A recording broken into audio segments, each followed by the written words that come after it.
How do you overcome insurmountable odds against a situation that seems invincible? Look, as believers, we found ourselves in some spaces of uncertainty where we weren't sure where God was, what he was doing, how he was going to come through, if he was going to come through. And I'll admit, for many of us, myself included, we were this close to throwing in the towel, because it seemed like all of our efforts, all of our faith, all of our prayers were falling flat, useless.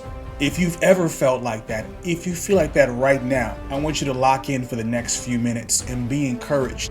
And we're going to see how a proven principle plays out in a Bible story you probably never heard before, or you never heard it told like this. My name is Darian Claxton. I am the author of the spiritual warfare devotional series entitled Bending Bows of Bronze, including the newest entry, Subdue the Enemy Under Your Feet, a 31-day journey to eliminating spiritual strongholds that hamper your health, money, and relationships with God and others.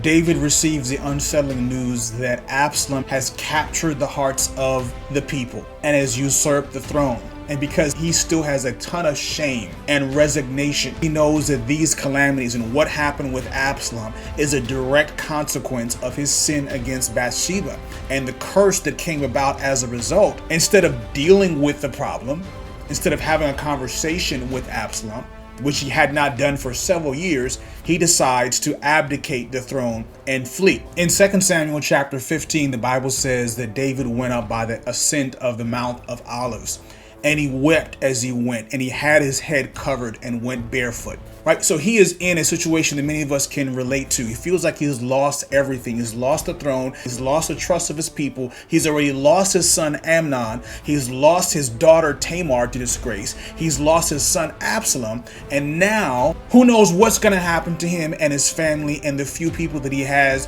who are on the run. And so at this point, it would have been very easy for David to pray surface level prayers. Please deliver me from the hand of my son. Turn the hearts of the people from Absalom back to me.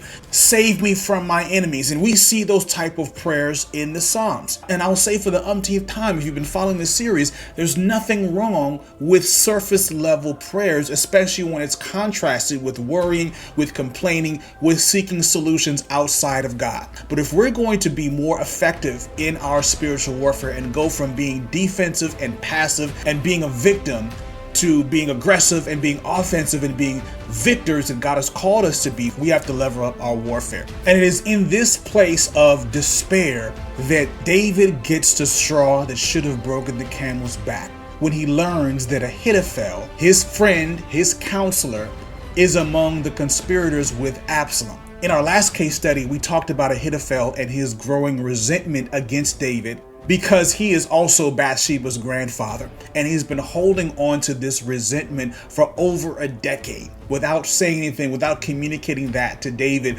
until Absalom approaches Ahithophel and coerces him to join his side. 2 Samuel chapter 16 says that Ahithophel's counsel is so formidable, it's as if one inquired at the oracle of God. But this is the key. This is the watershed moment where David realizes the type of prayer he needs to be praying. He realizes that everything that has befallen him and about to befall him is because of this particular strong man, which is Ahithophel. And so instead of praying surface level prayers or continuing to pray such prayers, he prays a prayer to bind the strong man. He says in verse 31 of 2 Samuel 15, "O Lord, I pray thee, turn the counsel of Ahithophel into foolishness." Now, we mentioned last time that Ahithophel is about to deliver a victory guaranteeing solution, a strategy of mobilizing 12,000 men and going after David immediately. And Ahithophel, of course, is going to be the one who has volunteered to kill David by his own hands, leave everybody else alive, and come back victorious. This was the plan that should have been followed. But when David prays this prayer, praying a prayer that seemed impossible, this level of faith that he had to pray that the counsel of such a wise man would be turned into foolishness, God answers in the form of another counselor named Hushai, another friend of David, who comes in that moment. And David sends him back to Absalom's court to essentially give Absalom bad advice. He tells Absalom to wait and to gather this insurmountable force from Dan to Beersheba? Well, because of David's strong man binding prayer.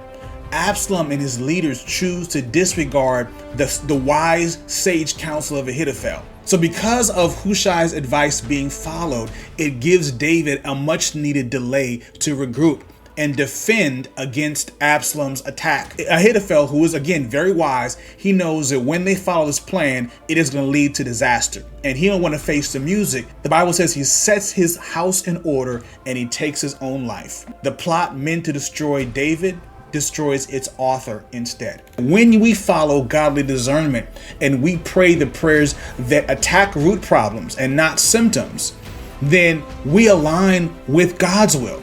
And our seemingly impossible prayers become a prophetic word of victory where there once would have been defeat. In the book, we talk about the 3 signs that David experienced that indicate when you have prayed the strong man, how you know that it is bound. If you don't yet have this devotional, go to bendingbowsofbronze.com, grab this, check out the other marching orders and the victory declaration. Tomorrow we dive deep into a concept that we scratched the surface on a few days ago, and that is revoking generational curses. You don't want to miss this one. I'll see you then.